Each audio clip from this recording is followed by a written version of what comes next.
Olá, Marcelo.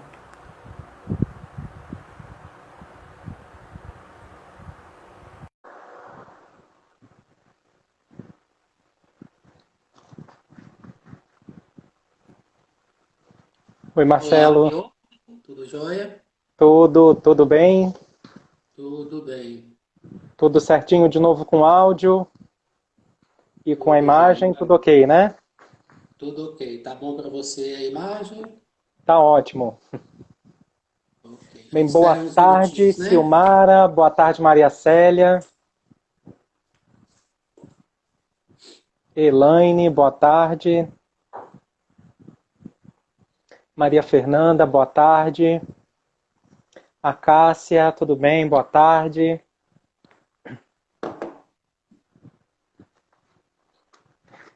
E aí, Marcelo, tudo tranquilo por aí? Tudo jóia. Já estão te dando oi, Ansioso, minha primeira Maria live. Fernanda. A sua primeira, a minha 13ª. Pois Eu é. também fico sempre tenso, principalmente, né, agora no final, né, no momento de gravar, mas se Deus quiser vai dar tudo certo. Boa tarde, Gretel. Boa tarde, Alexandre. Marcelo, então vamos lá? Eu vou contextualizando para a Vamos. gente não perder tempo, né, para a gente ter um tempo legal para te ouvir e para discutir aqui com os colegas presentes. Olá, Pedro. Olá, Leandro. Olá, Bia. Sejam bem-vindos e bem-vindas. Boa tarde.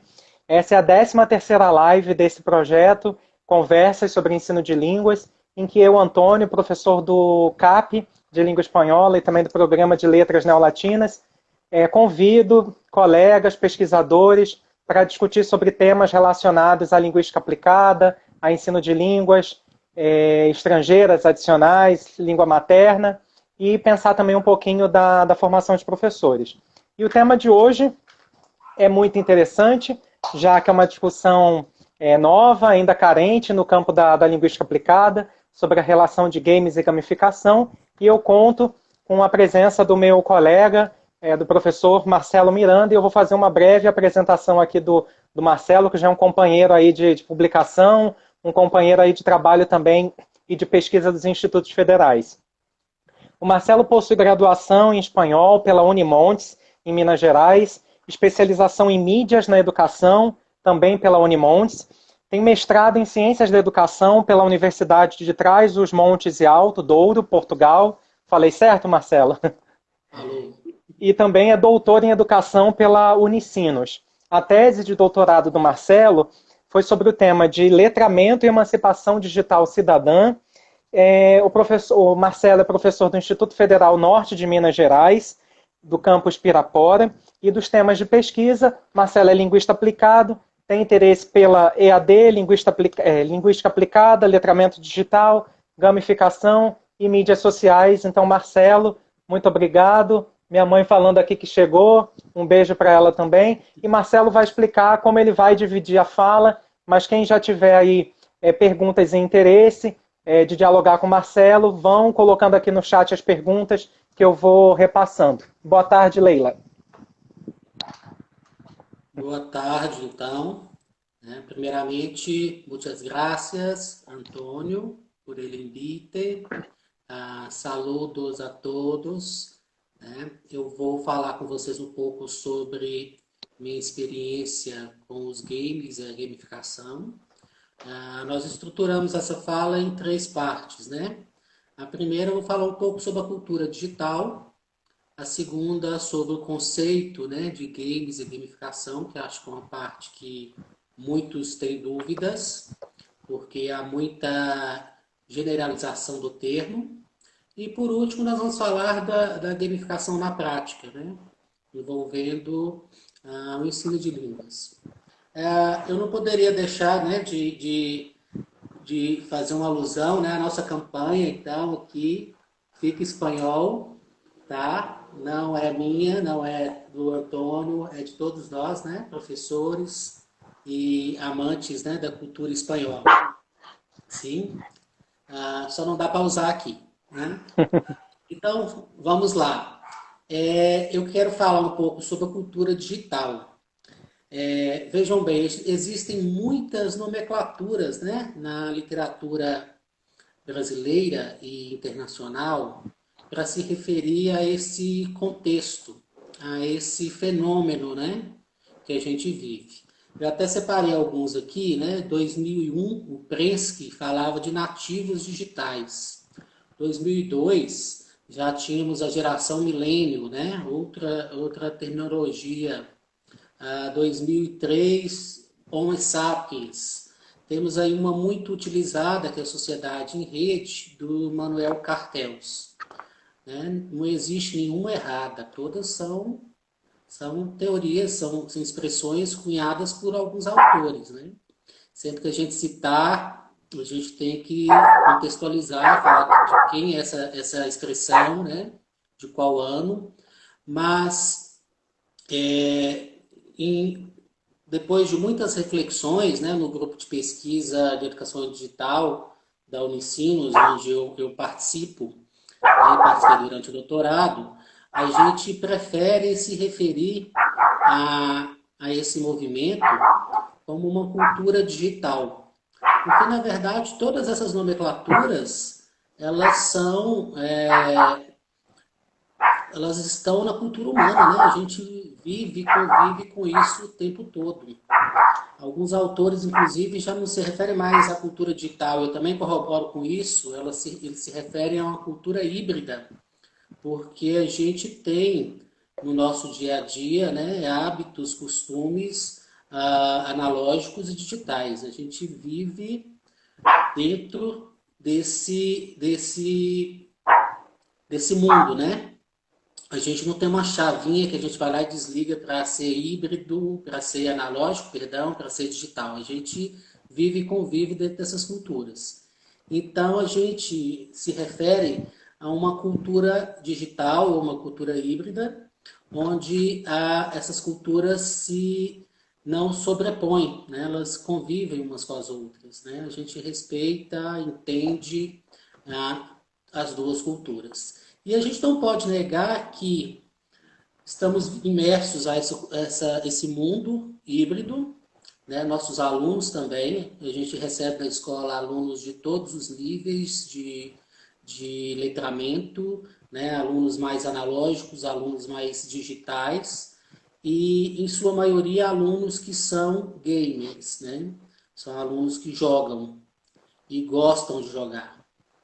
E a escola é muito fechada em relação aos jogos. Os jogos existem há muitos anos, né, há décadas, e a relação dos jogos com a escola sempre foi um pouco ah, distante. Né? Nós vamos trabalhar o conceito de jogos de gamificação daqui a pouco, e vocês vão perceber que os jogos sempre estiveram na escola, mas com um princípio, com uma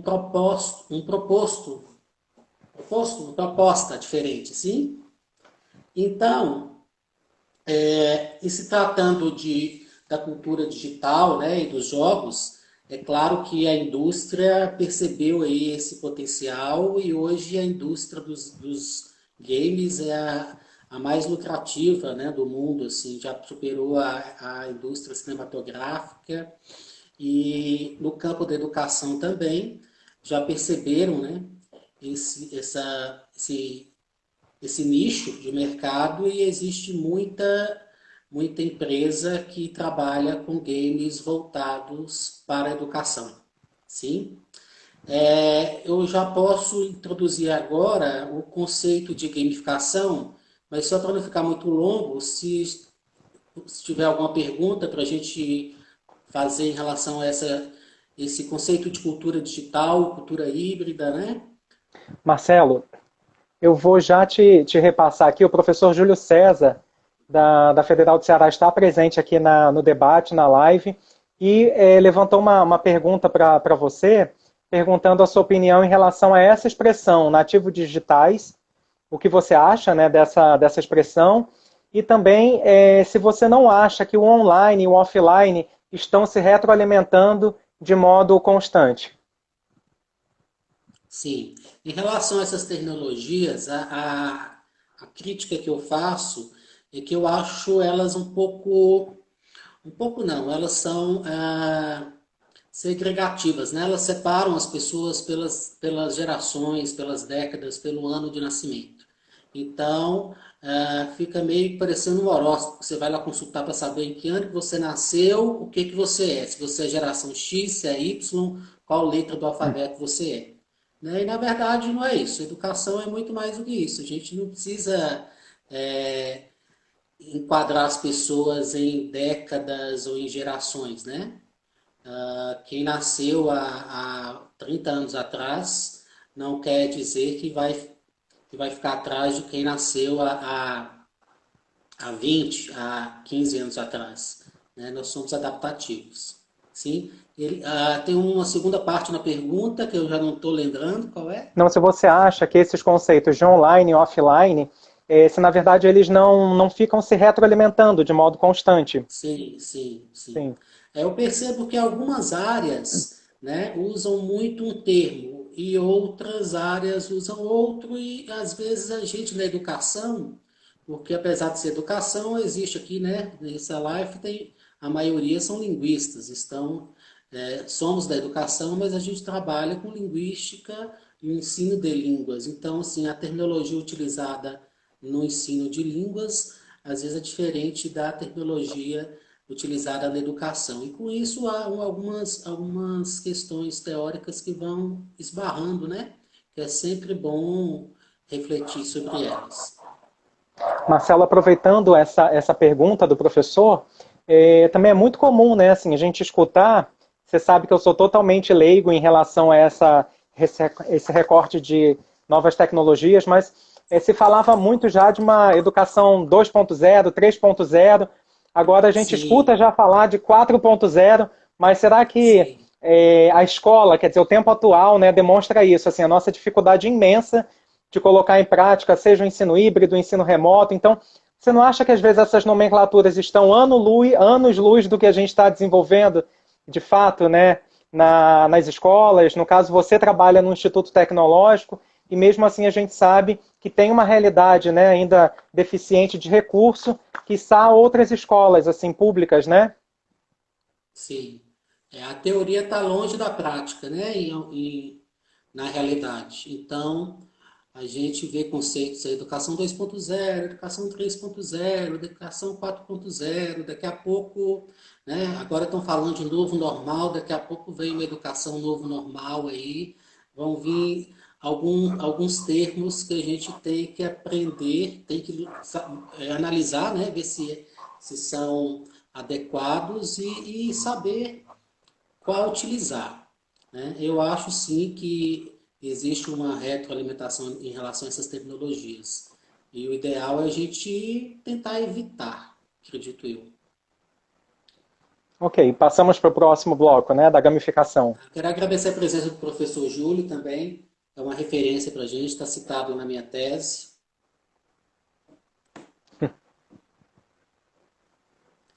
Posso falar então agora sobre o conceito de Vamos lá. gamificação? Pois então, ah, né, quando a gente fala de gamificação, vem à cabeça os games, né? E todo mundo já imagina trabalhar com os games, né, jogos, em sala de aula. Mas existe uma diferença muito grande em relação ao uso de jogos, né, na sala de aula, os jogos educacionais, os jogos sérios, a aprendizagem baseada em games e o processo de gamificação. Né? Ou games e gamificação, a gente usa os dois termos porque um está sempre muito atrelado ao outro. Então, fazendo um históricozinho aí, a gente percebe que os jogos na educação existem desde que a escola é escola, sim? Porém, a proposta dos jogos na educação é simplesmente entreter, né? É um passatempo. Acho que quem é da minha idade, né? A gente de toda idade já deve ter passado, já deve ter vivido, né? Aquele momento em que o professor diz, se todo mundo se comportar no final da aula, eu deixo vocês jogarem, né? Eu trago um jogo para a turma se divertir. Então, não existe muitas regras, é simplesmente usar jogos na educação, né? Naquele ambiente. Depois vem os jogos educacionais, já nesse período aí, né? Como eu falei, a indústria já percebeu esse gap aí e já começou a produzir jogos voltados para o ensino de um determinado conteúdo, né? Então, esses jogos educacionais, ou sério games, eles têm como proposta treinar, né? Modelar comportamentos e conteúdos. Geralmente eles são muito limitados, eles ficam atrelados a um único conteúdo, uma única disciplina, né? Uma coisa muito monoconteúdo, monodisciplinar. E com isso os alunos não têm muito interesse em continuar jogando aquele jogo, né? De dar continuidade. Então joga-se algumas vezes e ele fica ali, de lado, né? Encostado. Sim? A partir daí, né, começou-se a desenvolver, e eu acho que em outras áreas primeiro, a aprendizagem baseada em jogos, né, onde se usa jogos, né, alguns jogos educacionais, inclusive, para trabalhar alguns conceitos, né? Então, a proposta aí passa a ser de passatempo, de treinar, de modelar comportamentos para aprender jogando. Mas também se cai no mesmo erro dos jogos educacionais, porque eles não são jogos que engajam, que prendem a atenção dos alunos. E com isso, os alunos não têm vontade de continuar jogando, né? São jogos usados uma, duas vezes e você acaba ali perdendo interesse, né? O que hoje os jovens dizem zerar, né? Os jovens querem zerar um game. E essas experiências, até então, não trazem essa vontade de zerar o jogo. Sim? E a partir de 2010, surgiu o termo gamificação, que na verdade é um processo, tá?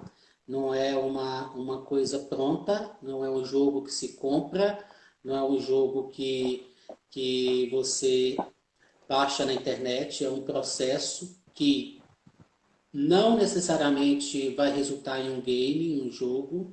Ele pode estar baseado, né, em games e não necessariamente ser um game, né? Então, gamificação é um projeto muito maior. Então, um pouco de tudo isso que eu já falei, de todos esses conceitos. Ele é um processo multidisciplinar, transversal, onde os elementos dos games, né, as mecânicas, as dinâmicas, são apropriadas em contextos não game, né? E que elementos de dinâmica são essas? São as narrativas, né? São inúmeros, existem vários, mas aquelas que a gente mais percebe, mais utiliza são a narrativa, a cooperação, a colaboração, né? A progressão. Se tratando de educação, feedback é muito interessante, né? É necessário feedback, uma avaliação, o engajamento, né? E mecânicas e dinâmicas próprias dos jogos que os próprios sujeitos conhecem, né? Que os próprios sujeitos jogam. A gente não desenvolve esse projeto de cima para baixo. Ele é construído com os alunos, de acordo com o que os alunos entendem, né? Por mecânicas e dinâmicas e o que eles acham que são válidos ali no aprendizado. Sim? Nesse sentido, a proposta da gamificação é divertir também, mas motivar e significar o aprendizado. Sim? São vários os conceitos, né? Os mais clássicos são esses, né? Que se refere ao uso das mecânicas e dinâmicas em um contexto não game, tá? Mas nós temos aqui, eu trouxe um conceito da Schlemmer, 2014, por sinal minha orientadora, né? Foi minha orientadora no doutorado, que diz que a gamificação consiste em utilizar a forma de pensar dos games, seus estilos e estratégias, bem como os elementos presentes no seu design, tais como mecânicas e dinâmicas em contextos não gamer, como forma de engajar os sujeitos na resolução de problemas em diversas áreas, níveis e contextos educacionais, né? Então, assim, antes mesmo de ser utilizado da gamificação da educação, se usou muito no marketing, né, na administração, para treinar, para capacitar colaboradores. A gente vê ainda hoje ser muito utilizado, né, nos processos de RH. E se a gente observar, existem muitas experiências gamificadas no dia a dia que a gente depara, né? Os pontos, os programas de milhagens do cartão de crédito, das empresas aéreas, né? São todas elas gamificadas. Elas trazem elementos da gamificação. E como eu disse, não necessariamente é um jogo. Ela traz, né, referências baseadas em games. E uma dessas dinâmicas do game, que pouco se fala, é o estado flow, né? Que é aquele estado que a pessoa fica tão imersa numa atividade que ela esquece completamente do seu mundo, né? Do mundo ao seu redor. A gente ouve falar do estado flow muito nos jornais, né? Quando fala que os pais estavam jogando, passaram 24, 48 horas jogando e esqueceram de alimentar o filho. Né? A gente ouve essas referências do estado flow. Mas, na verdade, o estado flow é um nível de concentração que quisera nós, professores, né, conseguir que nossos alunos tivessem em sala de aula. Então, se a gente conseguir que os nossos alunos prestem atenção e emerjam, né, tenham 10% do estado flow que eles têm quando jogam, né, tendo aulas de língua, de matemática, português, é fantástico. Né? O aprendizado, com certeza, vai ser muito mais significativo. E esse estado flow existe em várias outras áreas, né? Um pintor, quando vai pintar uma tela, ele entra no estado flow. Às vezes ele não vê o dia se pôr, né? O sol nascer, e está ali diante da tela pintando. É um estado flow, é um estado ali que ele entra naquela atividade e não vê passar, né? Então, assim, existe, né? E em relação aos games e educação, sempre existiu, né, críticas, ainda hoje existe. Né? Tem um autor que fala uma expressão que eu achei bem legal, ele fala que existem os abandeirados do terror, né, versus os ativistas da bondade, ou seja, aqueles que odeiam os jogos, criticam, e aqueles que são simpatizantes, né?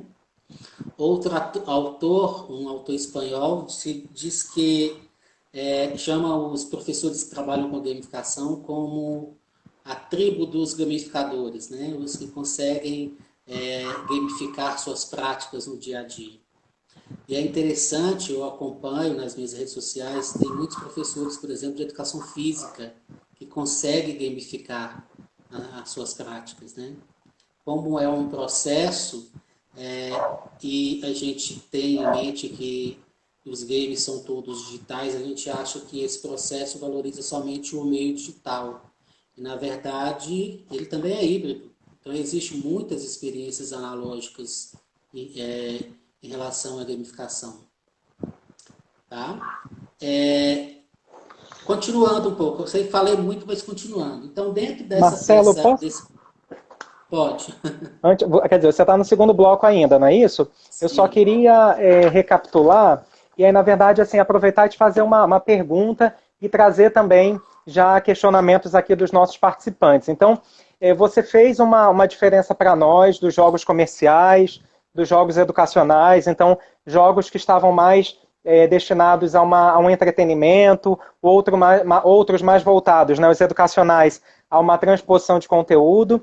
E aí você disse que essas práticas gamificadas, na verdade, elas acabam potencializando características da personalidade dos jovens, dos estudantes, que a escola pouco aproveita, não é isso? E aí você deu alguns exemplos, no caso, inclusive, de uma área que foi utilizada, inclusive, no marketing, né? E aí eu queria, talvez assim, não sei se você vai colocar isso em prática no outro bloco, mas assim, desenvolver um pouco na prática, talvez essas características que podem ser potencializadas. Então, eu estou entendendo, como você falou, a cooperação, a partilha, talvez o empreendedorismo, o envolvimento, o agenciamento, né, do jovem. Essa é uma questão curiosa de como a gente pode, quer dizer, que eu tenho curiosidade de como a gente pode, então, aproveitar essa cultura gamer, né, que o estudante, que o jovem traz. E vou colocar aqui já duas questões que apareceram para você tentar incorporar na sua fala. Uma delas foi da professora Cláudia Ferreira, da UEL, te fazendo a pergunta: a gamificação, então, seria um recurso adequado a esse novo contexto de ensino-aprendizagem? E a professora Gretel, da USP, pergunta se pode ser estabelecido algum contraponto fundamental entre a gamificação e a ludicidade. Então, são duas questões, com a minha três, e ao mesmo tempo tem outros comentários. O próprio professor Júlio está já respondendo também sobre opinando sobre essas questões que eu levantei para você. Sim. No que eu vou continuar aqui, eu acho que eu vou conseguir responder a maioria delas, tá? Mas a questão da ludicidade, até mesmo na literatura espanhola, usam muito o termo de ludificação, né? Com atividades lúdicas, tá? É muito comum encontrar essa tradução, vamos dizer assim. Porém, não é a mais adequada porque ela traz uma, um viés mais infantil, né? Quando a gente fala de ludicidade. Inclusive, uma das falhas da gamificação, de quem usa a gamificação de forma superficial, é justamente cair na banalidade, ficar somente no lúdico, né? E não envolver a aprendizagem. E respondendo a professora Cláudia também, nós vamos lá na frente, que a gamificação hoje é vista também como uma metodologia de ensino, né?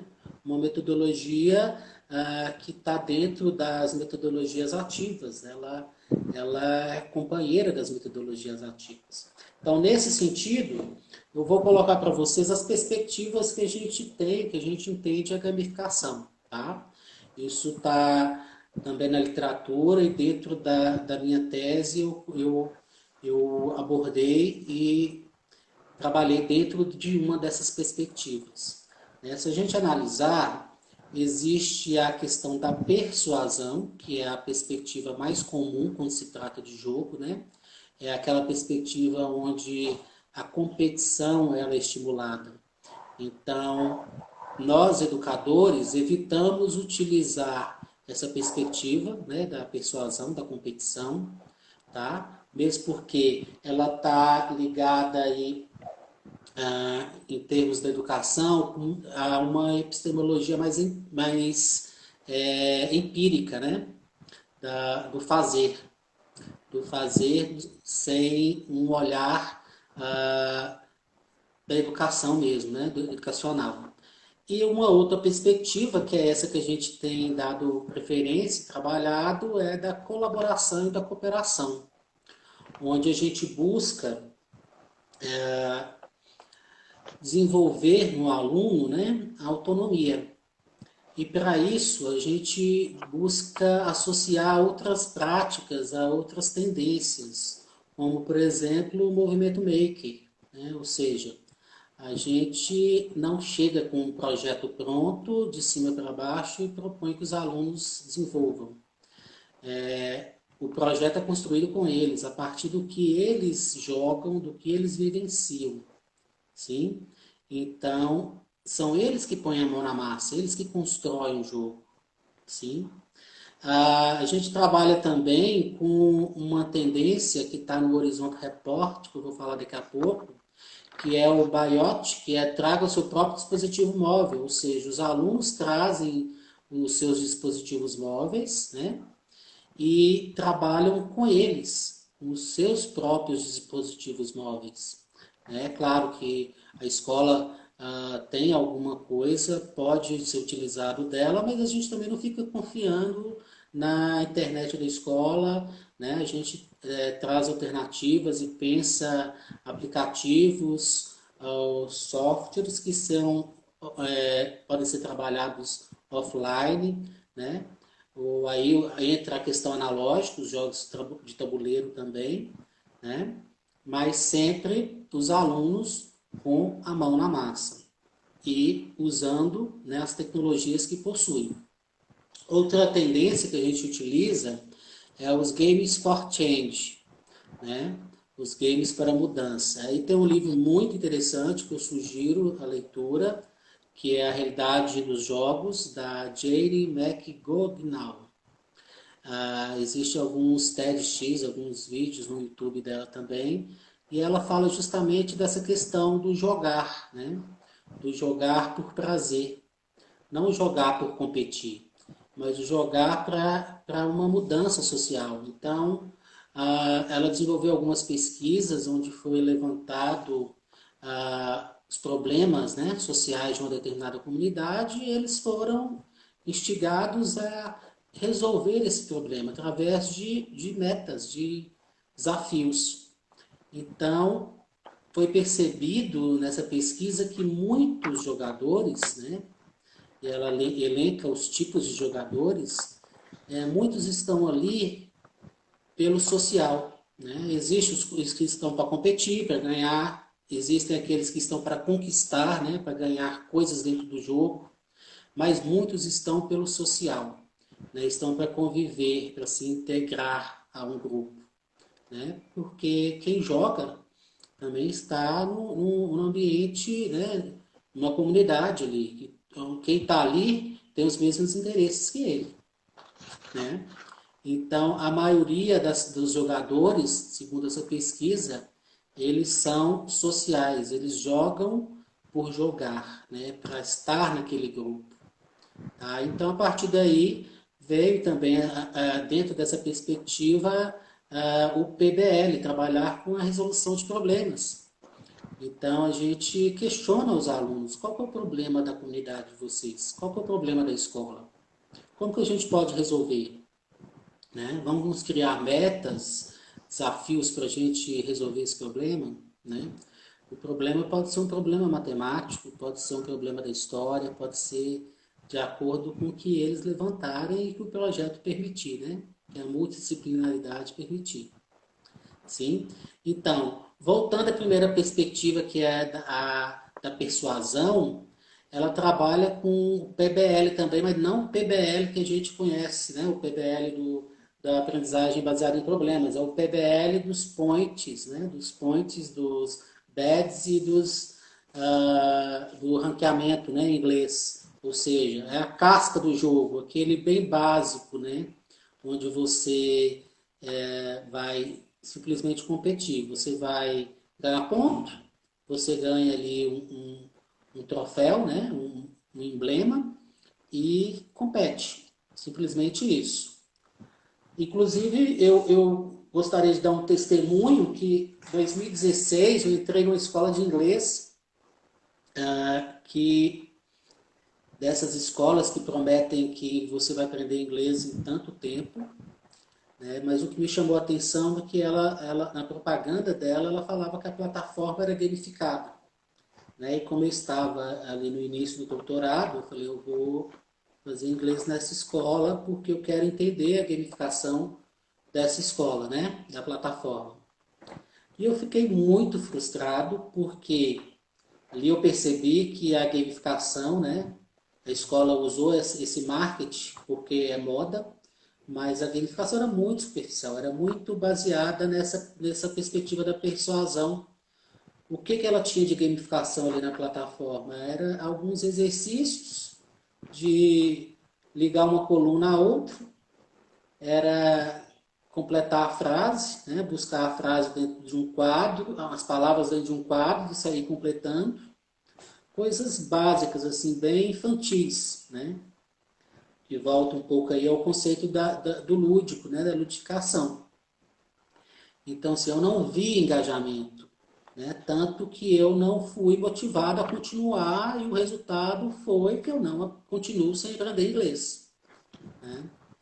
Eu fiquei um pouco decepcionado e entendi que o conceito de gamificação é utilizado, sim, não vou falar que está errado, mas a perspectiva utilizada não é a perspectiva que nós desenvolvemos, né, dentro da educação, claro, né, dentro do meu grupo de pesquisa que a gente defende isso, porque existem outras práticas, né, um pouco diferenciadas que também são muito válidas. Sim? Marcelo, só para organizar aí o seu pensamento, nós já temos 35 minutos de live, tá? Eu Sim. fiz aqui a anotação de outros comentários, mas eu vou te repassar ao final. Eu acho que a gente pode passar para as perguntas agora para a Já gente pode? Tá. fechar com a gamificação na prática, tá? Tá, então vou trazer só alguns comentários. Como eu disse, assim, tivemos comentários do professor Júlio César em relação a essa questão da gamificação e o lúdico, e ele aponta, né, que na verdade, quando você está pensando práticas gamificadas, você tem ali, na verdade, um problema, questões que envolvem ali não somente uma situação momentânea ou que gere ali uma ludicidade, mas a gente tem uma situação de conflito, né? E aí a ludicidade se torna algo complementar no aprendizado e também pensando aí do ponto de vista da ética. Ele achou também, destacou um comentário que você fez em relação à importância da cooperação e não simplesmente competição. Isso ficou muito claro, né, de trazer essas habilidades aí dos nossos estudantes. E chegou agora um comentário da Deise, um beijo, Deise, no Instituto Federal da Bahia, muito interessante, eu já apresento aqui para você. Então, a Deise disse, gamificação e justiça social, excelente oportunidade para discutir o racismo. Muitos jogos acabam reforçando estereótipos e a própria segregação. Eu gostaria de ouvir mais sobre projetos com esse compromisso ético. Tem algumas pessoas, Marcelo, como o Leandro, que acabaram também pedindo depois para você repetir o nome dos autores. Eu acho que isso a gente pode fazer quando acabar a live, você me passa, eu faço uma postagem justamente com o nome de alguns autores. Muita gente querida aqui também, Maristela da UFAC, um beijinho. E chegou mais um comentário aqui da Luiziane. Noto que as editoras têm plataformas usando esse marketing de gamificação, mas no fundo é bem básico. Eu acho que, de fato, Marcelo, a gente podia te ouvir agora um pouquinho sobre essa questão, como essa questão chega na escola, né? Você falou assim de possibilidades de trabalho, desenvolvendo problemas, mas como a gente pode talvez colocar um pouco em prática essa questão da gamificação, que já ficou claro que não necessariamente precisa ser com jogos digitais, né? Sim. Só uma pergunta, Marcelo, está escuro? Eu posso tá, isso acender que a eu ia te luz? falar. Eu falei, gente, será Sim, que teve algum prontinho. problema? Falei, será que minha bateria está acabando? Ok. E aí o professor Júlio, Ok, aprendendo, né? respondendo o professor Júlio a questão da Deise, complementando, diz que, de fato, ele tem singular interesse por ser um homem preto nesse aspecto do racismo. Então, nesse último bloco, agora a gente tem um tempinho para discutir essas questões na escola. Sim, como eu disse, ainda há muita resistência quando se trabalha com games na escola, né?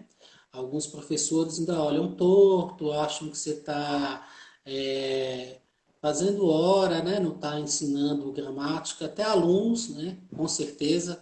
Semestre passado, quando eu voltei para a sala de aula, né? Voltei do doutorado, eu desenvolvi algumas práticas, né? Dentro de língua espanhola.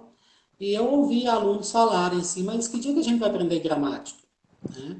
Que dia que você vai fazer uma revisão para o Enem? Ou para um determinado vestibular? Então eu ouvia isso. E ao mesmo tempo, alguns alunos desenvolveram jogos ou algumas práticas envolvendo gramática. Né? Então, assim, eu tenho certeza que a equipe que trabalhou um jogo sobre conjugação verbal aprendeu muito mais sobre conjugação verbal que outra que simplesmente assistiu a minha aula, né, uma aula de revisão ali. Sim? Então, ainda há esse olhar de que os jogos não são bem-vindos, né? Como disse o autor que eu falei, os abandeirados do terror, os que vão sempre criticar os jogos por verem neles, né, muita coisa ruim. muita violência, principalmente, né? Sempre que a gente trabalha com jogos, um tema recorrente é a violência. Eu, pessoalmente, o professor Antônio já teve a oportunidade de conhecer, eu tenho um arsenal de jogos, né, que eu fui comprando no decorrer desse tempo, sempre que viajo ou vejo alguma coisa na internet que está dentro do meu poder aquisitivo, eu adquiro. Então, eu tenho alguns jogos de tabuleiro, jogos de dados, algumas coisas assim que eu uso, né? Eu coloco os alunos para jogarem, eles escolhem o jogo que quer jogar e jogam jogos de carta, tá? Escape de mesa, alguns bem interessantes, né? Jogos de temáticas diferentes, inclusive alguns são de humor negro. Eu tive uma certa resistência em adquirir esse jogo de humor negro, porque eu não vejo muita graça, eu acho muito forte, mas eles gostam, é o que faz mais sucesso. Né? Então eu aproveito para fazer um trabalho em relação a esse humor negro, o que eles acham interessante nesses temas, por que eles gostam tanto. Eu sou pai de adolescente e eu adquiri justamente porque meu filho falou que era o melhor. E eu me espantei. Então eu coloco esses jogos à disposição deles, eles escolhem, eles jogam. E ao jogarem, eu começo a instigar, né, a perguntar o que chamou a atenção deles nesses jogos, quais foram os elementos, quais foram as mecânicas que chamaram a atenção, quais outras mecânicas lembravam de outros jogos que eles convivem. E com isso, eu proponho que eles realizem uma prática, né, gamificada, envolvendo um tema, ou deixo o tema livre, ou também, dependendo da turma, eu faço essa discussão em relação aos problemas, né, da turma, aos problemas sociais que eles enfrentam. E dessa experiência no semestre passado, né, do segundo semestre de 2019, eu consegui, com duas turmas, realizar um trabalho muito interessante. Né? A maioria das equipes fizeram jogos analógicos, jogos de tabuleiro, jogos de carta, alguns usando dados. Né? Outros desenvolveram um RPG, ali mais curto, né? Com a narrativa mais curta, dentro da sala de aula mesmo. Mas teve uma equipe que desenvolveu um escape room. Pediram o espaço do auditório da escola e desenvolveram um escape room ali que demorou mais de 2 horas. Né? E todos queriam jogar, eram só 5 por vez, e foi assim uma polêmica porque eles tiveram que refazer esse jogo em várias sessões. Os alunos queriam jogar, os alunos de outras turmas, os professores queriam saber o que estava acontecendo, porque estava todo mundo empolgado daquela forma para estar jogando aquele, né, fazendo aquela experiência. E no final eu fiz uma sessão, né, propus uma sessão com alguns professores e eles saíram dali parceiros, né, para trabalhar com a gamificação esse ano, já fazendo esse canal aí, essa multidisciplinaridade, né, usando o conteúdo deles.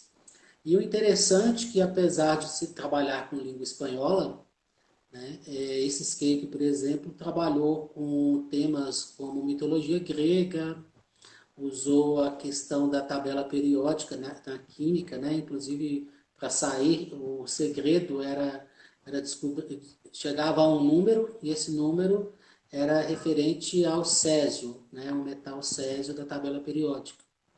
Né? Imagina se eu sabia qual era o número do césio na tabela periódica. Né? Então, eles utilizaram de outros conhecimentos que eles tinham, né?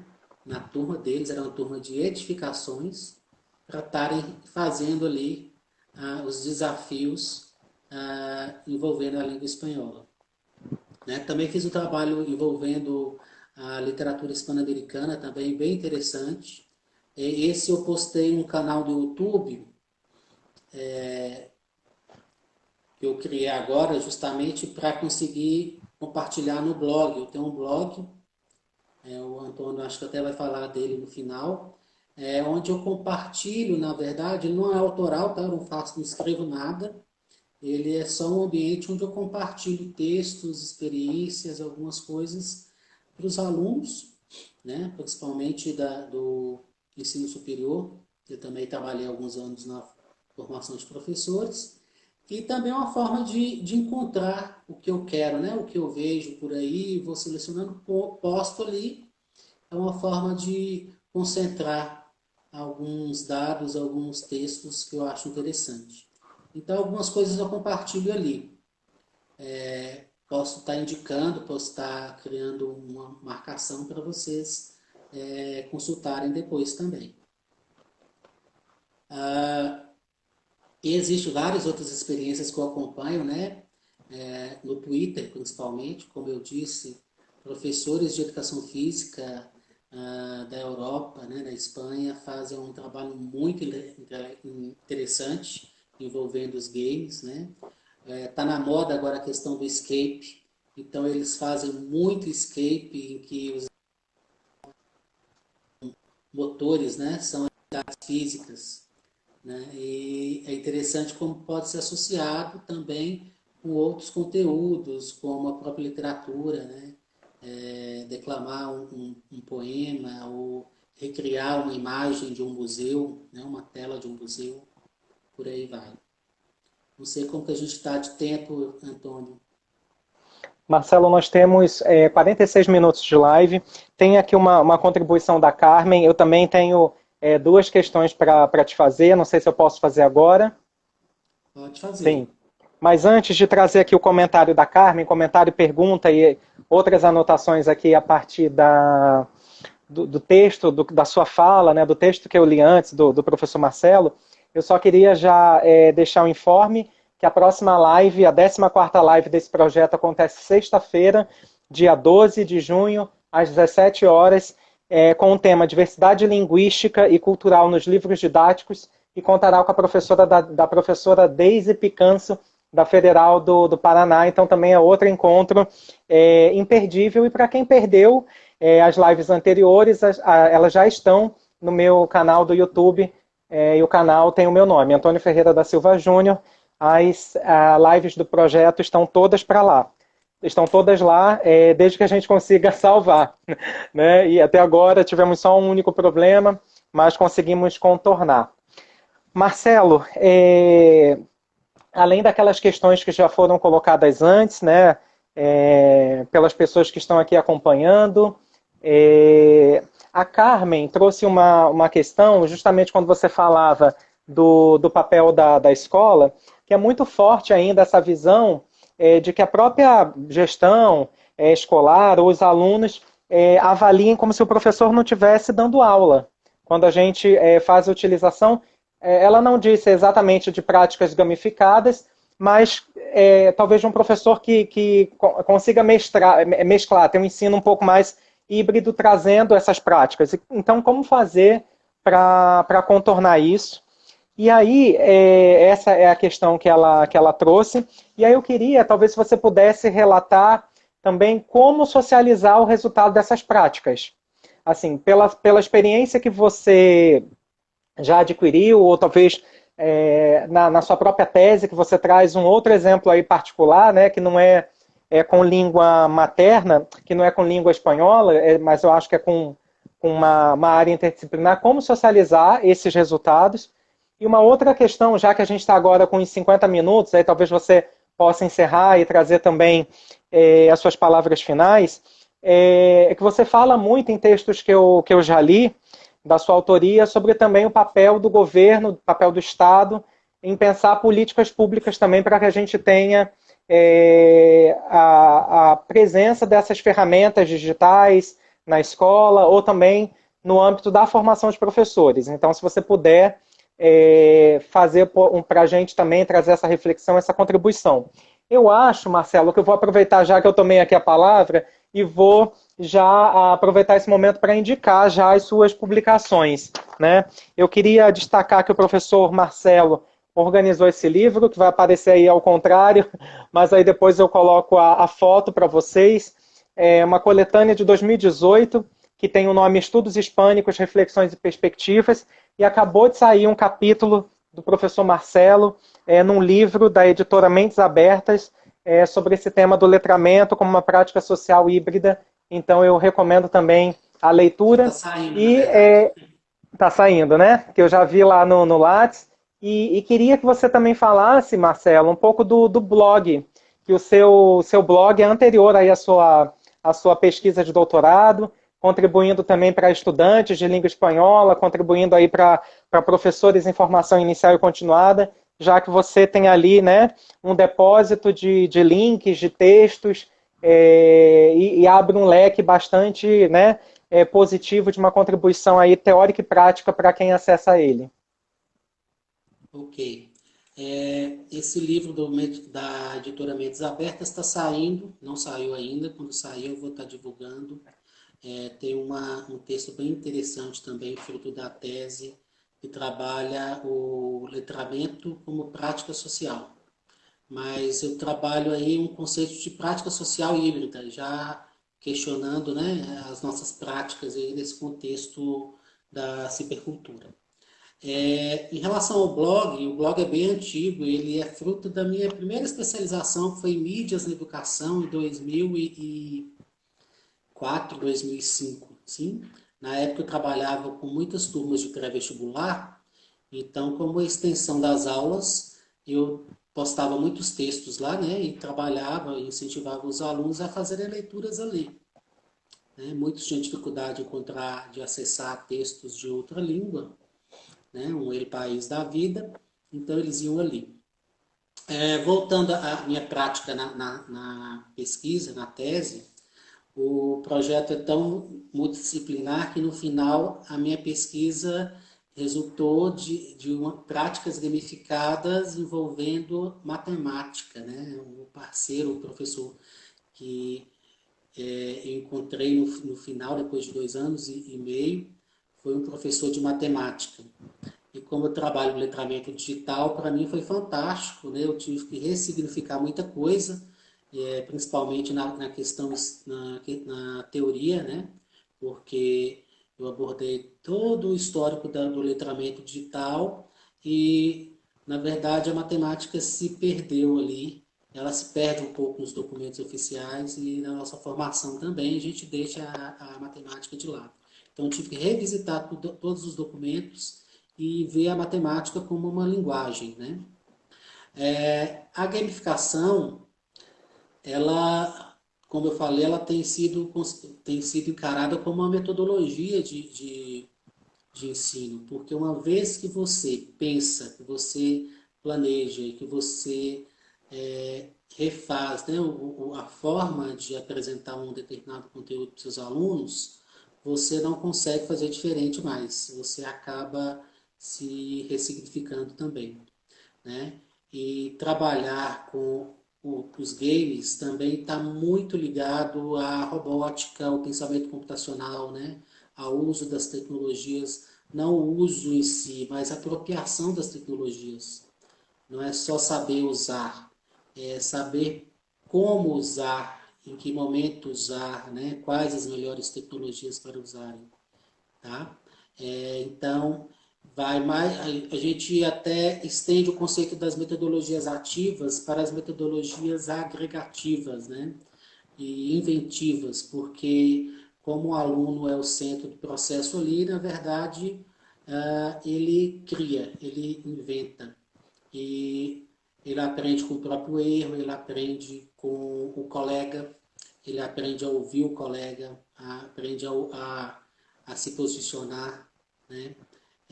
Alguns valores aí que a gente consegue perceber dentro do processo da gamificação. Foram muitas perguntas e eu acho que eu até me perdi aí com algumas. Eu vou repetir. Então, na verdade, de alguma forma, assim, você já falou um pouquinho agora. Não, a minha curiosidade era justamente de como socializar os resultados. Você acabou falando agora, né, mais ainda da cooperação, da colaboração entre eles. Uma era das políticas públicas, que você sempre toca nessa questão, e a outra da Carmen, de certa forma, como convencer a escola e os alunos que a gente está dando aula.